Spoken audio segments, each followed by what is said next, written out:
Probably. Let me go for a shower. Hey guys, it's Jack here. Now, I want to do a video today that would sort of outline things that you probably really wouldn't know about if you're a beginner really looking to get into dropshipping, especially if you're an Aussie beginner looking to get into dropshipping. And I can only say so much from my own experiences of selling and teaching people. Now, last year I did do a video, you can go check that out on my channel. It'll be linked somewhere if it's not in this video. Just go ahead on my channel, it'll be one of my videos there, and I was able to do about $40,000 in revenue just selling in Australia, just in Aussie, basically one product stores. In about 6 months, I did about 40K revenue. So that's not profit, just so you know. I had someone comment on that video and say, Jack, why don't you talk about profit and whatnot, which I did, but I want to outline it more. 40K is the revenue. I would think the profit out of that was probably around 30% all up, but selling in only Australia, I did it during a pandemic last year, and I started it around March, and didn't do too badly. So that was basically off 2 products, selling in that 6-month period, and didn't do too bad for selling only to Aussies on an Aussie-based store and using different kinds of suppliers. You'll see in that video anyway. But these have come from my experiences now, from what I've learned from selling so much. I got up to the point where I was doing probably around, I think the highest month was about 16 grand. I think it was about 16K revenue in 1 month. And that was for one of the products there. I think that was at the start of that year, I think start of 2020. But that'll be in the video anyway, so I've chucked up some screenshots here, which you've probably seen. But this is just coming from my experiences and now teaching people as well. I do want to push that envelope though, and I do want to sell more in Australia this year, but really up the sort of the quality in my stores and really up the supplies that I get. I want to try and do Aussie only supplies instead of using AliExpress and these other supplies that I'll talk about in this video, but I'm going to try and push that further and push how much I can do in revenue, and then do things like play around with profit margins and see what I can do to increase my profit, see what I can do to have return customers, and just really delve into not just having a dropshipping business, but an actual brand that we can build. So anyway, I'm not going to be talking about that this video. That's just going to sort of tie into how I've known about all this stuff and why this will tie into the tips that I'm going to be able to give you. So without further ado, we're going to get into it. I have 5 tips for you that should thoroughly help you if you are looking to get started on dropshipping and if you're an Aussie. So first one comes to the product. Now, when it comes to the product, that is going to be the main source of everything here. That is going to be the foundation. If you have a crappy product, a really shitty product, it's going to be really hard to sell. You could have the best sort of advertisement in the world, but really when it comes down to it, over time, people are going to realize if you've got a shitty product, you're going to start getting bad reviews, bad comments, you're going to not have return customers, you're going to not have loyal customers. And if it's a product that's not really doing anything for anyone, it's going to be hard for you to sell. If you have a really, really good product, then you can work with that. So here are a few things to make sure that your product is along the lines of actually being a quote-unquote good product, and things that I'd look for as well if you're first getting started. Make sure that your product solves a problem. Now, when I had the products that I sold, now one of the products that I sold was actually on this channel again. It was a dental scale of things that remove plaque from your teeth.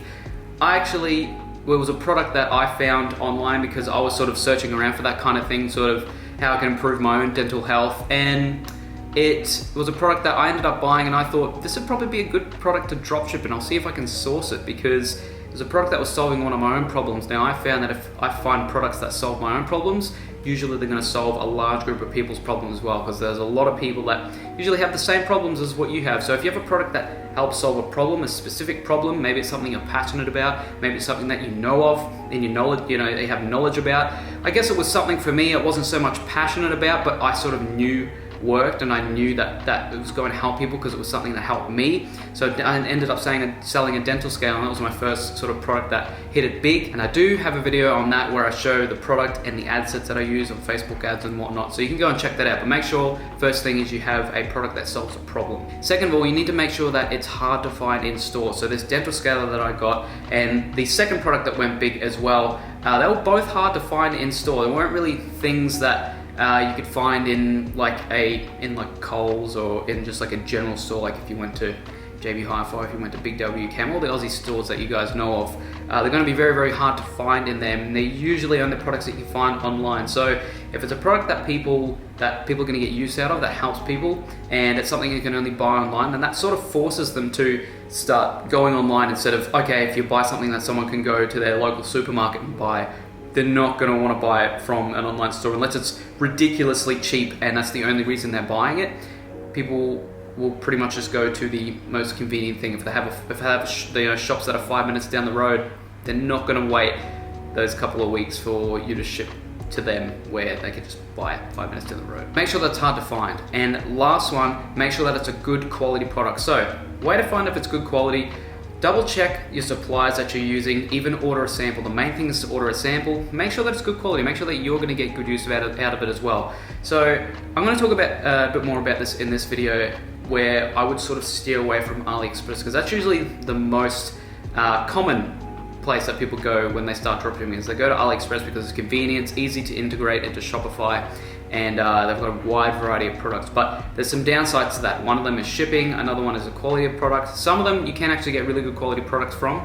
A lot of these suppliers do sell good quality products. The majority of the time, they're a bit lesser quality. So if you are using AliExpress, I'll talk a bit more about AliExpress in a second, but if you are using AliExpress or any other supplier, make sure that you order a sample or just order one yourself and test it out first. Now this may take a couple more extra weeks, it may take a little bit longer than what you want to do, but you're looking at the long-term side of things. You want a product that's good quality. So if you have those 3 things in your product, then you're on the right track. And number 2, make sure that you run a niche or a one product branded store. Now what I mean by branded is because when I sold my dental scaler, I niched my whole store basically towards that one product. It was a one product branded store. Now what I mean by branded is the whole brand of the site. It's not like I legally branded the name or legally branded anything else on it. I would only do that if you are solidifying your brand down the road. But what I mean by branded is I branded the website geared towards that singular product. I branded all the logo and whatnot towards that singular product, and all my advertisements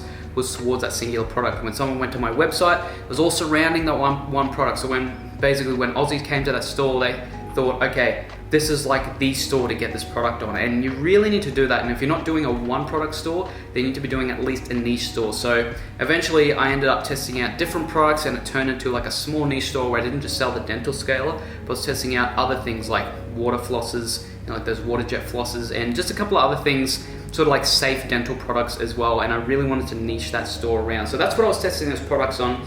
And that's what I would do. I wouldn't necessarily push towards a general store where I have a lot of people when they start off, and I did the same thing. It was basically like you try and launch a store and you're like, sweet, I'm gonna do a fitness apparel store, and then you just go into AliExpress and load up a whole bunch of leggings and a whole bunch of t-shirts, a whole bunch of water bottles and all that, and then you're like, cool, I'll just run ads, and then they'll just browse all through my site and they'll find things they like, and I'll get tons of orders. I'll get like 200 orders, $200 every time someone orders. It doesn't work like that. When it comes to e-commerce, especially dropshipping in 2021, buyers are a lot more smarter than that, and they can sort of pick when a store is either low quality or pick when they're not going to get their bang for their buck. But Aussies are also very heavy on brand as well. So if you've got a one product branded store, just a small niche store that's heavily branded, Aussies really love that. And as long as you've got a high quality product, they'll eventually, they might even be return customers of yours as well, but they really like that stuff. And if it benefits your customer, then you will do good in the long run when it comes to your store, your branding, and growing your store and your brand as a whole. All right, number 3, what suppliers should you use? Now, I'm gonna put in here, make sure to not use AliExpress. AliExpress is fine when you're first starting. I know I just said don't use AliExpress, but when you're first starting, if you're testing a product, go ahead and use AliExpress. It's very easy to integrate. Like I said, it's very easy to do orders on, and the orders sync automatically to your Shopify store and whatnot. So use AliExpress if you want at the start, but if you're getting to the point where you're getting a lot of orders each week, let's just say if you're getting like 50 orders per week, I would steer away from AliExpress. I would use something like either eProlo or HyperSkew, which I've used myself, which have a little bit better quality suppliers, a little bit more trustworthy. And then you can even go to something like Dropship Zone, which is an Aussie, basically like an Aussie-based dropshipping supplier or wholesaler sort of website, and they're based, I'm pretty sure, in Victoria, so you can check out Dropship Zone as well. You can use something like SaleWho, which does help Aussies as well. So that's something I would steer into when I said don't use AliExpress. You can use them at the start to test products, but when you know that you've got a winner and you know that you're getting sales on that product, I would move into something else. You can very easily integrate into other apps. eProlo and HyperSkew, they both have apps that integrate into Shopify, and I think they're a little bit more high quality and they're a bit more trustworthy. So when you start getting those bulk orders in, you're not going to get lost orders. You're not going to have suppliers that are just all of a sudden going to go out of stock, and then you have to try and source somewhere else, and you've got like tons and tons of orders that are backlogged, and then you're going to have to start refunding, and it just becomes a whole big mess. So in time, once you start getting lots of orders, steer away from AliExpress. But make sure I actually have another video as well. I have a lot of videos in dropshipping now, so I've got another video that you can check out on this channel, and it talks to you about the top suppliers that I would use if you were dropshipping in Australia, so go and check that out as well. Now, number 4, when you advertise your product, you want to either do it, personally, I would do it on either Facebook or Google Ads. Now, I'm more so knowledgeable about Facebook ads. I've got limited knowledge on Google AdWords, but I know it has worked well for other people. So, another thing to note when you are advertising, and especially on Facebook, use different ad creatives. Now, what I mean by that is, when I was first learning dropshipping, everyone said you need a video ad. You need a video ad. It's like, you need a video or it's not gonna sell. You need video views. You need to track how many people watch 95% of your video views and blah, blah, blah, blah, blah. And I didn't really like that idea. I remember when I first saw it, I'm like, okay, every time I see an ad, one of the things that catches me about an ad is like a normal photo ad, like a normal photo creative that shows the product, maybe shows the price, maybe shows that it's on sale, but it's just one photo, nice, high quality photo. So I thought, okay, cool. Maybe when I sell this dental scaler, I'm not even gonna bother trying to find some crappy quality video or even, go to the effort of making one myself, which you can do. You can do that as well. But I just thought to myself, okay, let's just do a photo ad. Let's just do a photo creative and see how that goes. And that was what pushed me for that product to do, is anywhere from like 12 to 16K in revenue for that single month. And that was some good profit out of that as well. That was like, I think that was still like around 30%. So for that singular product, I was profiting anywhere from like 1,500 to 2 grand a week in that top month that I did. And that was a lot. And that was just from a photo ad. That was like from one singular photo ad. So another thing that I'm quickly going to note before I go on to my 5th point here is ad maturation. So what that is, basically over time, let's just say you have one photo ad that's done really, really well on Facebook, but you slowly start to see the decrease in sales and the decrease in how effective it is in your ads over time. That means you probably need to refresh it. That means a lot more people are seeing it over and over again. You need to refresh, whether that's a new photo, whether you try a video ad, whether you just try something completely different, same photo, different wording, whatever it may be, different description on your ad, whatever it may be. That's what ad maturation is. It usually has time where it grows and grows and grows, and then it peaks. It'll stay up there for a little while, and then it'll start to decline slowly. So usually that's how ads work. Sometimes you can get away with it a little bit longer, but eventually you're gonna have to change it up. So make sure you change it up, keep it fresh, and try it out. That's the next big thing, is advertising. Number 5, and this is probably the most important in my opinion, you need to make sure that you're focused on your customer satisfaction and growing your brand. If you actually really, and this is a big one for Aussies as well, because as well as me, if you're an Aussie yourself, as well as me that Aussies are really big on, and I guess that's anywhere around the world, but especially with Aussies, they're really big on brand and customer service. So if you're making sure that your customers, and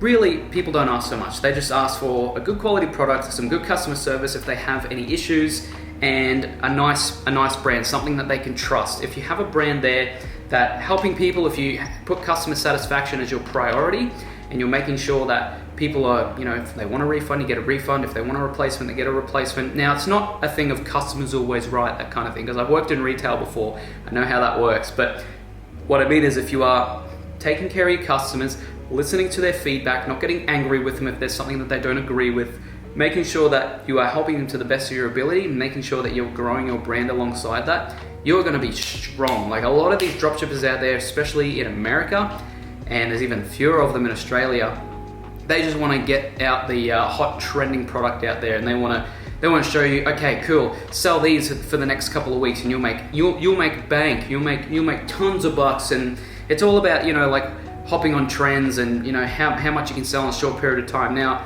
I agree that yes, you need to look for trends, you need to look for what's hot at the moment, and you need to basically go for products that have demand. But if you want long-term success in e-commerce space, it's like any other business. People think that this e-commerce dropshipping stuff is like some get-rich-quick scheme or something that's going to be passive. No, if you want it long-term, if you want to actually sort of change your life for the better with dropshipping, then you need to go the longer route, which is making sure that you take the time for your customers, making sure that you take the time to have a high-quality product, make sure that you take the time to make sure everything looks nice. Your brand is strong. If you're helping people out, your brand is going to become stronger. People are going to talk to their friends about it. Any other brand, any other big brand that you can think of, the phone that you have right now, the laptop that you have right now, any other piece of tech or equipment or clothing that you have, majority of the time, it's because you either trust the brand or someone's told you about it, that they trust the brand, they trust the quality, they trust basically everything about it. So if you're helping the customers, a lot of the time as well, I like to rave a lot about customer service as well. If I basically get treated really well somewhere, and because I don't make much of a fuss when I'm out anyway, but if something's happened and they've treated me really well about it, I'm going to talk to my mates about it, I'm going to talk to my family about it, and they're going to get a good rep from me. So I think a lot of people are like that as well, and a lot of these people know how to sniff out bullshit as well, so you really need to be on top of it when it comes to customer service and growing your brand. So I'm going to leave it there, guys, but I hope this video gave you some value. If you do have any other questions about dropshipping, please go in the links down below. I have my Facebook that you can message me on there, or I have my email as well, which you can email me. You can check that out on my YouTube channel. But apart from that, guys, I hope this video helped you out. If you are a beginner looking to get started on dropshipping, I also do have a dropshipping course for Aussies, which is currently on sale. You can check that out in the link in the description below. But apart from that, if you guys are doing well, stay safe. Happy early 2021. I'll see you guys very soon.